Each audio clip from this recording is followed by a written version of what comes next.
The Empire had never lost a war. For 300 years, their armies had moved across the stars like a dark wave. They conquered planets. They crushed civilizations. They took what they wanted and destroyed what they did not need. This was their way. This had always been their way. Commander stood on the bridge of his warship, the Crimson Fang. Through the wide viewport, he watched a small blue planet grow larger. Earth. The humans lived there. His orders were simple: break their defenses, capture their cities, and add another world to the Empire's collection. Was tall even for a. His gray skin was marked with old scars from many battles. His eyes were deep black like pools of ink. He had served the Empire for 40 years. He had killed more enemies than he could count. He did not feel guilt. He did not feel doubt. The Empire had taught him that mercy was weakness, and weakness meant death. "Commander," said Lieutenant, stepping to his side, was older than, with a face that looked like cracked stone. He had fought in more wars than anyone on the ship. "The troops are ready. 2,000 soldiers in the drop pods." "Good," said. "What do we know about human defenses?" "Not much," admitted. "They are a young species. Their technology is primitive compared to ours. Intelligence reports say they fight among themselves often. They should be easy to break." Nodded slowly. Every species said they would fight. Every species said they would never surrender. And every species in the end broke under boots. Young Ensign approached with a data tablet. She was new to the military, barely 20 cycles old. Her gray skin was smooth and unmarked. She had never seen real combat, only simulations. Could see the excitement in her eyes. She did not know what war truly meant. She would learn soon enough. "Commander, we are entering attack range," reported. "The target zone is the peninsula the humans call Korea. High population, strategic value. Our forces will land in the mountain regions and push toward their cities." "Excellent," said. He turned to address the entire bridge crew. "Remember what you are, remember what we are. The do not show mercy. The do not accept surrender. We take, we conquer, we rule. Today we add Earth to our empire." The crew responded with a unified shout of loyalty. The drop pods launched. Watched them fall toward the blue planet like metal rain. He did not know that everything was about to go wrong. The first sign of trouble came within minutes. Explosions lit up the sky below. Drop pods that should have landed safely were being torn apart in midair. Leaned forward, his black eyes narrowing. "What is happening?" he demanded. "Anti-orbital batteries," a sensor officer shouted. "They were hidden in the mountains. We did not detect them." "Impossible," growled. "Our scans showed nothing." But the evidence was burning in the atmosphere. Hundreds of drop pods were destroyed before they even touched ground. Watched in shock as a quarter of his invasion force died in seconds. "Continue the assault," he ordered. "The remaining troops will land and complete the mission." But the ground was not safer. Reports came flooding in, each one worse than the last. Human soldiers were not weak. They were not primitive. They wore metal suits that made them strong and fast. They used weapons that shut down equipment with invisible pulses of energy. They sent small flying machines that hunted soldiers with terrible accuracy. And they were led by someone who knew exactly what he was doing. General Park of the United Earth Defense Coalition had prepared for this day for 5 years. When the Empire first appeared in human space, he had studied their tactics. He had learned their patterns. He had hidden weapons in places they would never think to look. And now, as alien soldiers fell from the sky, he was ready. "Hold the mountain passes," General Park commanded from his bunker. "Let none of them reach the cities. Show them that Earth will not fall." His soldiers obeyed. They fought with a fury that surprised even themselves. This was their home. These were their families. They would not surrender.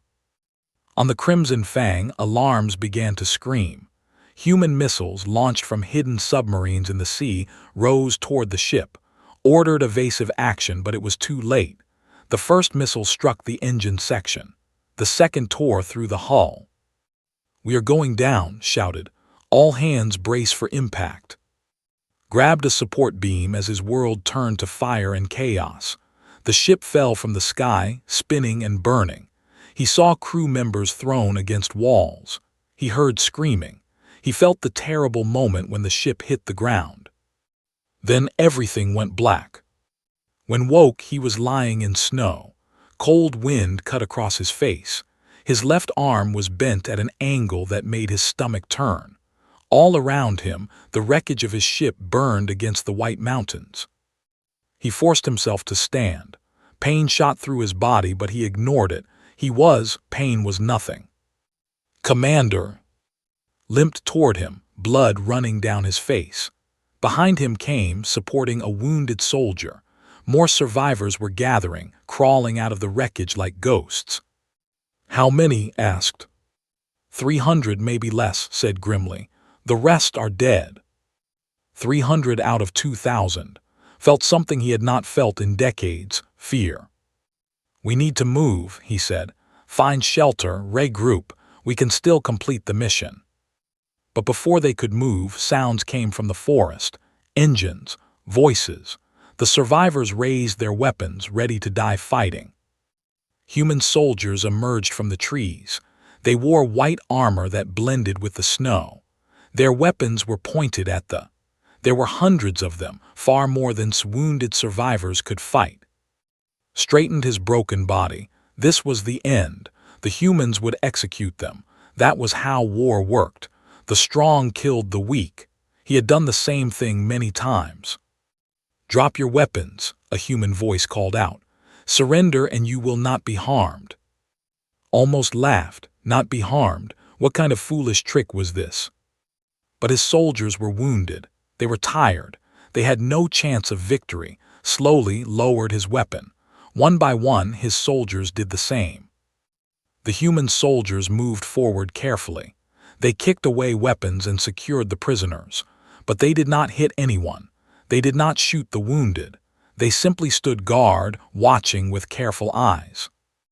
Then a woman walked through the human lines. She wore a different uniform, with marks that showed high rank. Her face was calm and serious. A small device translated her words into language. "I am Colonel," she said. "You are now prisoners of the United Earth Defense Coalition." Waited for the order to execute them, the order to make them kneel before their deaths. Instead, Colonel touched her communicator. "Medical teams move in. We have survivors, many wounded. Treat them as top priority." Stared at her. His translator must be broken. She could not have said what he thought she said. "You," he managed to say, "you will give us medical care." Colonel looked at him. Her eyes were hard but not cruel.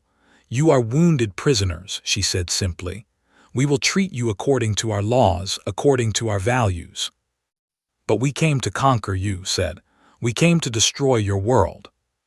The colonel's expression did not change.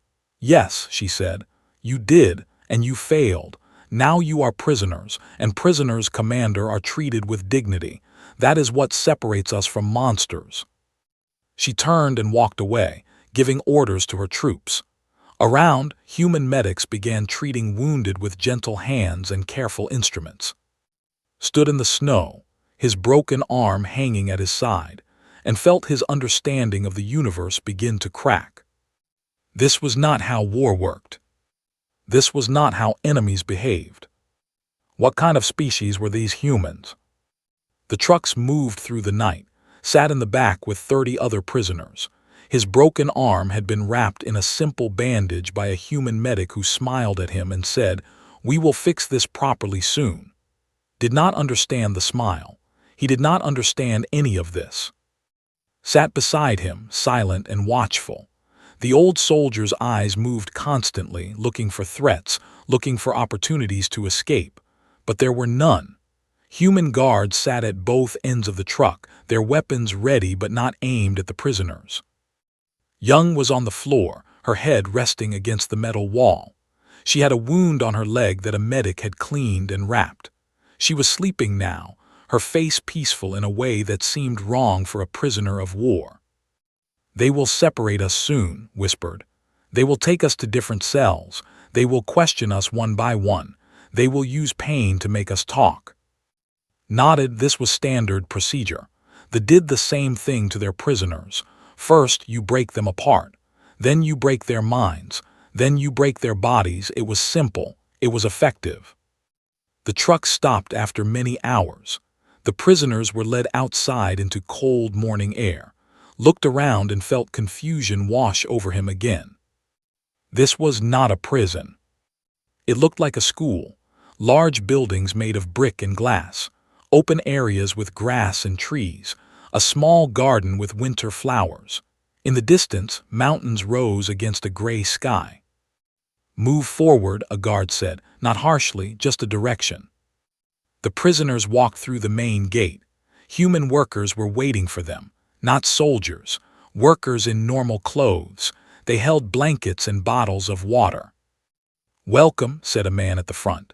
He was middle-aged, with gray in his hair and tired lines around his eyes, but his smile was warm. "I am Director. This facility will be your home for now. Please follow us. We will show you to your rooms." Rooms, not cells, rooms. Followed in a daze. They walked through clean hallways with large windows. They passed a kitchen where human cooks were preparing food. They passed a medical center where doctors were setting up equipment. Everything was bright and clean and completely wrong. Each prisoner was given a room, not a cell with bars, a room with a bed, a small desk, a window that looked out onto the garden. There was a bathroom attached. There were clean clothes folded on the bed. Stood in the middle of his room and did not move for a long time. A knock came at his door. A young human woman entered. She wore a white coat and had a gentle face. "I am Dr. Han," she said through a translation device. "I am the chief medical officer here. I need to examine your arm." Looked at his arm. It hung uselessly at his side, the bone clearly broken. In the military, such an injury would mean amputation. A soldier with one arm was useless. Better to cut it off and replace it with a simple mechanical tool. "You will cut it off," said. It was not a question. Dr. Han looked surprised. "No," she said. "I will fix it. The bone is badly broken, but we can repair it. We have good technology. You will need surgery, maybe 6 hours. But when it heals, you will have full use of your arm again." 6 hours of surgery to save an enemy's arm. "Why?" asked. The word came out rough and harsh. Dr. Han tilted her head slightly, like she did not understand the question. "Because you are my patient," she said. "In this room, that is all that matters. Come, let us begin." The surgery happened that same day. Was given medicine that made him sleep without pain. When he woke, his arm was wrapped in a proper cast. Metal pins held the bone together inside. A machine beeped softly, monitoring his body. Dr. Han checked on him several times. She adjusted his medicine. She asked if he was comfortable. She brought him food and water. Ate the food slowly. It was strange but not bad. Some kind of grain with vegetables and meat. Simple food. The same food he would later learn that the human staff ate. Days passed. His arm began to heal. He was allowed to walk around the facility with other prisoners. He was allowed to sit in the garden. He was allowed to talk to his fellow soldiers. They gathered in small groups and whispered their confusion. "They feed us 3 times a day," said a young soldier named Vex. "Good food, plenty of it. Why?" "One of the guards gave me extra blankets," said another prisoner. "I said I was cold. He just brought them. No questions." "The doctor checked my eyes," said quietly. "I have had bad vision for years. She said she can give me new lenses, surgery for free, for an enemy." "It is a trick," insisted an older soldier. "They are making us soft, making us trust them. Then the torture will begin." But the torture did not begin. Instead, Director visited them. He walked through the facility with no guards, no weapons. He stopped and talked to prisoners. He asked about their health. He asked about their comfort. He listened to complaints and wrote them down in a small notebook. "Why do you do this?" finally asked him. They were standing in the garden, watching snow fall gently on the winter flowers. Director thought for a moment before answering. "Because this is right," he said. "Because treating prisoners with cruelty would make us no better than what we fight against. We are not perfect, Commander. Humans have done terrible things in our history. We have hurt each other in ways that shame us. But we try to be better. We try to treat others the way we want to be treated. Even enemies. Especially enemies. When you treat a friend well, it is easy. When you treat an enemy well, it means something. It proves that your values are real, not just words." Shook his head slowly. "In the Empire, this would be seen as weakness. You would be removed from your position, maybe killed." Director smiled sadly. "Then perhaps your Empire has forgotten something important. Kindness is not weakness, Commander. It takes strength to be kind when you are angry. It takes courage to be gentle when you want to hurt. The easiest thing in war is to become a monster. The hardest thing is to stay human." He bowed slightly and walked away, leaving alone with his thoughts. That night came to his room. Her eyes were red and wet. She had been crying. "Commander," she said, "I do not understand. Today I was in the medical center. A human nurse was treating my leg wound. I asked her if she hated us. Do you know what she said?" "Waited." "She said that her brother was killed in our attack on their city called Seoul. She said she cried for 3 days when she heard the news. Then she said," his voice broke, "she said that her brother would have wanted her to help people, all people, even us. And then she finished wrapping my leg and gave me medicine for the pain." Sat down heavily on the floor. "We killed her brother, Commander. We killed her brother, and she is helping us heal. What kind of people are these humans? What kind of strange, impossible people?" Sat down beside her. He had no answer. For the first time in his long life, he had no answer. Outside, snow continued to fall. Inside the facility, soldiers lay in clean beds, ate warm food, and received medical care from the species they had tried to destroy. And slowly, in the quiet of the night, something began to change in their hearts. Not because they were tortured, but because they were not. Weeks became months. The snow melted. Green leaves appeared on the trees around the facility, and the prisoners continued to experience things they could not explain. A young human soldier named Private Lee was assigned to a section of the facility. He was perhaps 20 years old in human time. He had a round face and a smile that seemed too easy for a soldier. He was not like the military, where soldiers were trained to show no emotion. At first, the prisoners watched him with suspicion. Surely this friendly behavior was an act. Surely he was gathering information, looking for weaknesses, preparing for the real questioning to begin. But Lee just talked to them. He asked about their home world. He asked about their families. He taught them games with small cards that had pictures of numbers and shapes. He laughed when they made mistakes and helped them try again. One day, asked him the question that burned in all their minds. "Why do you not hate us? We killed your people. We came to make slaves of your world." Lee's smile faded. He was quiet for a long moment. When he spoke, his voice was different, softer, sadder. "My older sister was killed in the first attack," he said. "She lived in Seoul. When your ships fired on the city, she was at work in a tall building. The building fell. We never found her body." The prisoners went still. They expected anger now, violence. This was the moment the mask would fall. "I was so angry," Lee continued. "I wanted to hurt every I could find. I wanted revenge. I wanted you all to suffer like my family suffered." He looked up at them with wet eyes. "But my mother told me something. She said, hate is like a fire. It feels powerful, but it burns the one who holds it. Your sister was a kind person. She helped everyone she met. If she were here, she would not want you to become full of hate. So I try to remember that. Hurting you will not bring my sister back. It will only burn me up inside." Began to cry. She could not stop herself. Tears ran down her gray face and her shoulders shook with sobs. It was shameful behavior for a soldier, but she could not help it. Lee looked uncomfortable. He was not sure what to do. Then, slowly, he sat down beside her. He pulled a small white cloth from his pocket and offered it to her. "Here," he said gently, "for your tears." Took the cloth.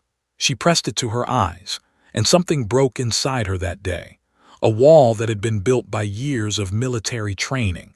A belief that enemies were not people, that kindness was a lie, that the universe was cold and cruel and nothing more. Small kindnesses continued to appear, like flowers pushing through hard ground. There was a cook at the facility. Everyone called her Grandmother Bay. She was a small woman with white hair and a face full of wrinkles. She had worked at the facility before it became a prison. She had stayed because, she said, prisoners need good food just like anyone else. Grandmother Bay noticed that some could not eat certain human foods. Their stomachs would hurt. They would become sick. Instead of ignoring this problem, she asked questions. She learned about biology. She spent her own time finding foods that they could eat safely. She would walk through the eating hall with her cart, putting extra portions on the plates of thin prisoners. "Eat, eat," she would say in broken language. "Too skinny, not good, eat more." When tried to thank her, she waved her hand like it was nothing important. "Food is love," she said. "Everyone deserves love, even soldiers from far away." There was a groundskeeper named Oh Sang-ho. He was a quiet man with rough hands and a weathered face. He took care of the gardens and the trees around the facility. One day, he invited some of the prisoners to help him plant vegetables. At first, they did not understand. They were soldiers. They destroyed things. They did not grow things. But Oh Sang-ho was patient. He showed them how to prepare the soil, how to plant seeds, how to water and wait. Day after day, the prisoners returned to the garden. They watched tiny green shoots push up from the dark earth. They felt something they had never felt before, the joy of creating life instead of taking it. "This is strange," admitted one evening, his hands covered in dirt. "We have conquered worlds. We have killed thousands, but watching these small plants grow, it makes me feel something." "What does it feel like?" asked. "Thought for a long time. It feels like hope," he said finally. "I do not know why, but it does." There was also a psychologist named Dr. Shin. She offered to talk with any prisoner who wanted to talk. Not interrogation, not questioning about military secrets, just talking, about feelings, about thoughts, about memories. Refused to see her at first. He was a commander. He did not need to talk about feelings. Feelings were weakness. But the nights were long and the memories were heavy. Memories of battles, memories of things he had done, faces of enemies he had killed, worlds he had helped destroy. These memories had never bothered him before. Now, in this strange place of kindness, they began to wake him in the night. Finally, he went to see Dr. Shin. She was a young woman with calm eyes and a soft voice. She did not push. She did not demand. She just listened. "I have done terrible things," told her. "I have killed children. I have destroyed cities. I have watched civilizations burn and felt nothing. The Empire taught me this was strength. The Empire taught me this was right." Dr. Shin nodded slowly. "And now, what do you feel now?" Was silent for a long moment. When he spoke, his voice was barely a whisper. "Now I feel the weight of it. Now I see the faces. Now I wonder, what kind of being have I become? The Empire made me a monster. I did not know I was a monster, but watching you humans, seeing how you treat us, I think perhaps I understand now." "Understanding is the first step," Dr. Shin said gently. "You cannot change the past. You cannot bring back those you have hurt, but you can choose what you do next. You can choose to be different." "Your people should hate us," said. "Your people should want us dead." Dr. Shin smiled sadly. "Some do. Hate is easy, but kindness is a choice. Every day we choose to see you as people, not just enemies. Every day we choose to believe that understanding is better than revenge. It is hard. Some days it is very hard, but we try. She leaned forward slightly. Your empire taught you that kindness is weakness. I think your empire was wrong. True strength is being kind when you have every reason to be cruel. True courage is choosing mercy when your heart wants revenge. Hate is easy, Commander. Anyone can hate, but it takes real strength to love. Left her office that day and stood in the garden for a long time. Around him, prisoners worked in the soil. Some were laughing, some were crying, all of them were changing. The humans were not conquering them with weapons. They were conquering them with something far more powerful. And for the first time in his life, began to believe that maybe there was another way to live. The true breaking did not come from pain. It came from something the prisoners never expected. It came from love. One morning, Director called to his office. The commander walked through the quiet hallways, wondering what this meeting would bring. Perhaps the kindness was finally ending. Perhaps the real interrogation was about to begin. But when he entered the office, Director was smiling. Commander, he said, we have established communication with your home world. The war continues, but there is an agreement for prisoners to speak with their families. Would you like to contact yours? Stared at him. You would let me speak to my family? Of course. Every prisoner here has the right to contact their loved ones. It is a basic dignity. The Empire would never do this. Captured soldiers were considered dead.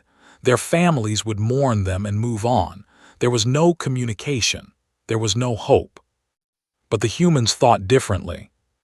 That afternoon sat in front of a communication screen. His heart was beating faster than it had ever beaten in combat. The screen flickered. Then a face appeared. His mate, her gray skin, her dark eyes, her face that he had missed for so many months. Her voice was shaking. Is that you? We were told you were dead. They said your ship was destroyed. I am alive, said. His voice broke on the words. I am a prisoner on Earth. The humans let me contact you. His face twisted with emotion. Tears began to fall from her eyes. The humans let you call, but they are our enemies. Why would they do this? Did not have an answer that made sense. He just shook his head. Then another face appeared on the screen. Small, young, gray skin and innocent eyes. His daughter, little Myra. She was only 7 cycles old. Father, her voice was like music. Father, where are you? When are you coming home? Felt something break inside him. All his strength, all his training, all his years of being a cold, hard soldier, it all crumbled like dust. He wept. Great shaking sobs that he could not control. He pressed his hand against the screen, wishing he could touch his daughter's face. Cried with him. Little Myra looked confused and scared. I do not know when I will come home, finally managed to say. But I am safe. The humans are. They are treating me well. I am safe. They talked for an hour, about small things, about home, about the garden that was growing, about the songs that Myra was learning in school. When the call ended, sat alone in the room for a very long time. A human guard came to check on him. Are you all right, Commander? Looked up at the young man. Why? He asked. Why do you do this? Why do you let us talk to our families? Why do you not use them against us? You could threaten our loved ones. You could use them to make us talk. The Empire would do this. Why do you not? The guard thought about this. Because that would be wrong, he said simply. Your families did nothing to us. Your children are innocent. We do not hurt innocent people. That is not who we are. Not who we are. Such simple words, such powerful meaning. The video calls continued for all prisoners who wanted them. Spoke to his elderly mother, who he had not seen in 10 years. He learned that she was sick. The doctors on his home world said she did not have much time left. I want to see her, told Dr. Han. Before she dies, I want to see her one more time. Dr. Han listened with sad eyes. I do not know if that is possible, she said honestly. The war continues. Travel between our worlds is not safe, but I will ask. I will try. She kept her promise. She tried. It was not possible in the end. His mother died 3 weeks later. He received the news in the garden, surrounded by growing vegetables and flowering plants. He fell to his knees in the dirt and screamed his grief at the sky. The human workers did not leave him alone. They stayed with him. Oh Sangho sat beside him in silence. Grandmother Bei brought him tea and held his hand. Lee stood guard, making sure no one disturbed the old soldier's mourning. I do not understand you, said later that night, his voice empty and tired. I have killed so many. I have caused so much grief to others, and you comfort me in my grief. Why? I do not deserve comfort. Lee shrugged. Everyone deserves comfort when they lose someone they love. Pain is pain. Grief is grief. It does not matter where you come from. The educational programs began soon after. The humans offered classes to any prisoner who wanted to learn. History, science, philosophy, they could attend or not. It was their choice. Many attended. They were curious about these strange humans who conquered with kindness. The history lessons were difficult. The humans did not hide their past. They showed the everything. Their wars against each other, their genocides, their cruelty. The times when humans had tortured prisoners, killed innocents, and destroyed without mercy. We are not naturally good, the history teacher explained. Humans have done terrible things. We have been monsters, but we learned. Slowly, painfully, we learned. We created rules. We created laws. We decided that some things were wrong no matter what. We decided that prisoners have rights, that civilians must be protected, that mercy is not weakness. Hao asked, how did you learn this? Through suffering, the teacher said. Every rule we have was written in blood. Our ancestors made mistakes, terrible mistakes, and we promised ourselves we would not repeat them. We are still not perfect. We still fail sometimes, but we try. Every day we try to be better than we were yesterday. They listened to these lessons and felt something shifting inside them. They learned about something called the Geneva Conventions, rules that humans had created for war, rules that said prisoners must be treated with dignity, rules that said medical care must be given to the wounded, rules that said civilians must be protected.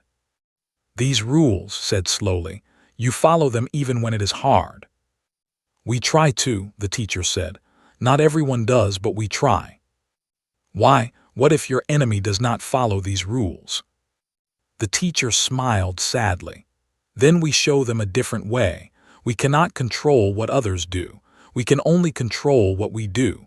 If we become monsters to fight monsters, then the monsters have already won. That night stopped eating. She sat in her room, staring at the wall. She did not respond when others spoke to her. Dr. Shin was called. She sat with for 3 hours just being present, finally began to speak. I killed a child, she whispered. On my first mission, a little alien child. She was hiding in a building. My commander ordered us to clear the building. I found her and I shot her. She was so small. She looked at me with such fear before she died. His body shook.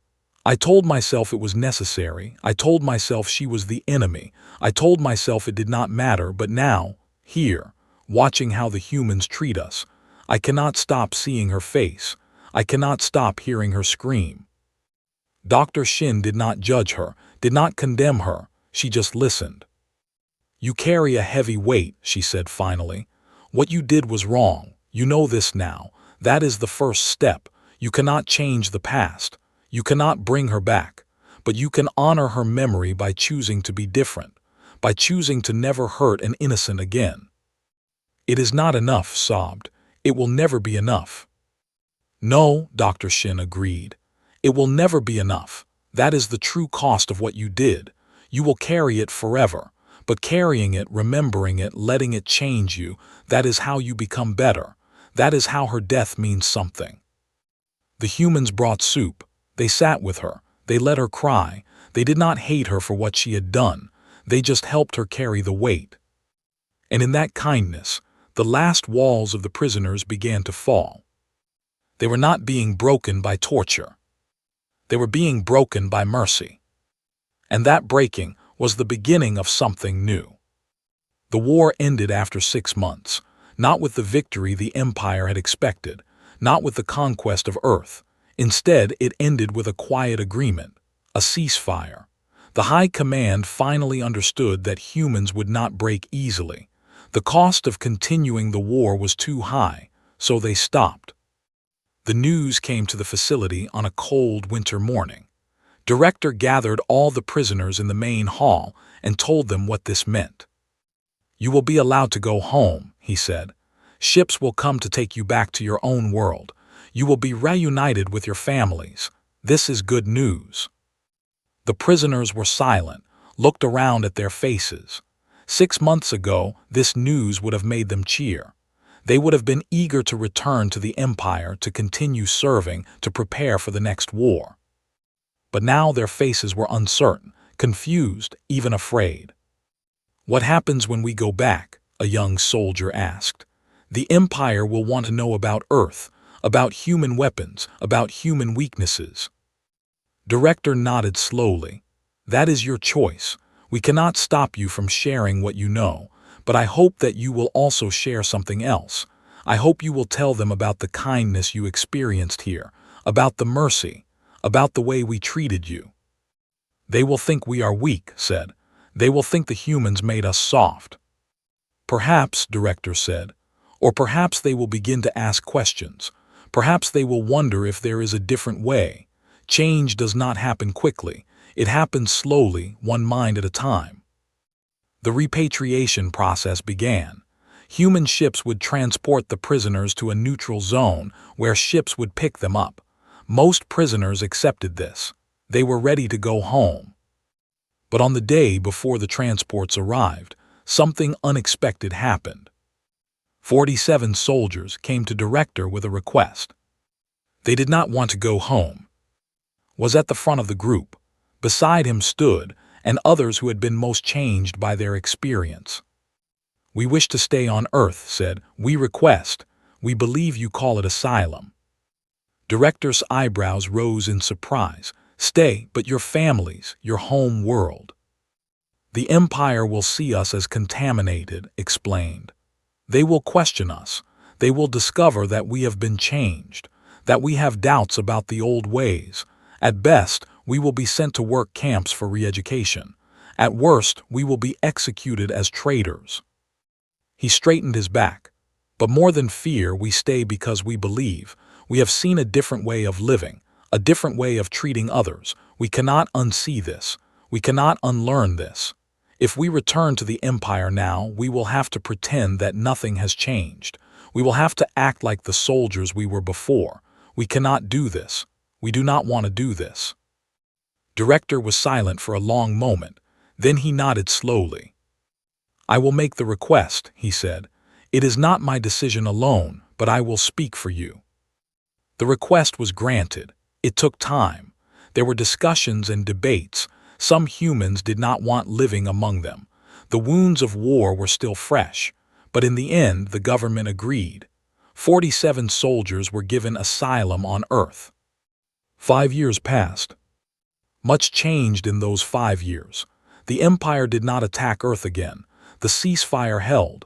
Slowly, carefully, communication between the two civilizations began, not friendship, not yet, but talking, learning, understanding. And through it all worked.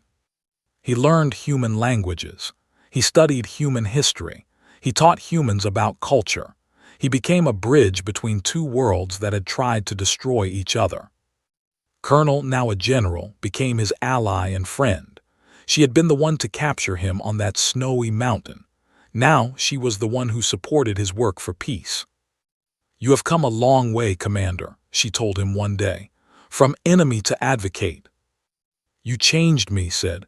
"Not with weapons, not with pain, with kindness. I did not believe kindness could be so powerful. Now I know better." Director remained a mentor too. He was older now, his hair fully gray. But his smile was the same. warm and genuine and full of hope. "I always believed in you," he said, "all of you. I believed that if we treated you as people, you would respond as people. Some said I was foolish. Some said you could not change. But I knew. Deep down, everyone wants to be good. Sometimes they just need someone to show them how." On a spring morning, 5 years after his capture, stood before the United Nations General Assembly. Humans from every nation on Earth had gathered to hear him speak. Behind him stood General, Director, and the other humans who had become his family. "I come before you today as something that should be impossible," began. "I am a commander who loves humanity. I am a soldier who has learned that peace is stronger than war. I am an enemy who was conquered by kindness." He paused, looking out at the thousands of faces watching him. "My people called humans soft. We believed your compassion was weakness. We thought your mercy would be your downfall. We were wrong." His voice grew stronger. "Your compassion is your greatest weapon. It conquered us more completely than any army could. You did not defeat us with violence. You defeated us by showing us what we could become, by treating us with dignity when we deserved punishment, by feeding us when we deserved hunger, by healing us when we deserved pain." He thought of all the people who had changed him. Lee with his easy smile and his story about his sister. Grandmother Bay with her extra portions and her insistence that everyone deserved love. Oh Sang-ho and his garden of growing things. Dr. Shin and her patient listening. Dr. Han and her 6 hours of surgery to save an enemy's arm. "The question we asked ourselves in that facility still echoes across the stars," continued. "We whispered it to each other in the night. We asked it with every meal we were given, with every wound that was treated, with every kindness we received. Why are humans this kind?" He straightened his shoulders. "I have an answer now. You are kind because you understand something my people forgot long ago. The true measure of a civilization is not how it treats the powerful. It is how it treats the powerless. You treated us, your enemies, your would-be conquerors, with dignity. And in doing so, you did not defeat us. You saved us." In the audience, Lee, now a captain, wiped tears from his eyes. Beside him, Grandmother Bay nodded firmly, as if she had known all along that soup and kindness could change the universe. Sat in the front row, holding hands with a human diplomat she had fallen in love with. Had become a teacher at a military school, teaching young soldiers about honor and the strength required for mercy. The war had ended 5 years ago, but the real victory was happening now. Across the stars, other species had heard about Earth. They had heard about how humans treated their prisoners. They had heard about the 47 who chose to stay. And they were asking the same question. Why are humans this kind? The answer was spreading like light through darkness. Other species were beginning to wonder if there was a different way, if war and cruelty were not the only options, if kindness could be strength instead of weakness. Finished his speech and stepped back from the podium. The hall erupted in applause. Humans and together, celebrating not a victory of weapons, but a victory of hearts. Later that night, stood in the garden at the old facility. It had become a museum now. A place where people could learn about what had happened, about how enemies became friends, about how kindness changed everything. Director stood beside him. They watched the stars together in comfortable silence. "Do you ever regret it?" asked, "treating us with kindness when so many wanted revenge?" Director smiled. "Never, not for a moment. This is exactly what I hoped would happen, not just peace between our peoples, but a change in how the galaxy thinks. A new idea spreading from star to star, the idea that there is another way." Looked up at the sky. Somewhere out there was his home world. Somewhere out there who had never met a human were hearing stories about Earth, about kindness, about mercy. Change would be slow. The empire was old and set in its ways, but change would come, one mind at a time, one heart at a time. Because the humans had proven something that the galaxy had forgotten. Kindness was not weakness. Kindness was the strongest weapon of all, and it had conquered Commander completely. He smiled up at the stars, grateful beyond words for the humans who had captured him, not as a prisoner, but as a friend.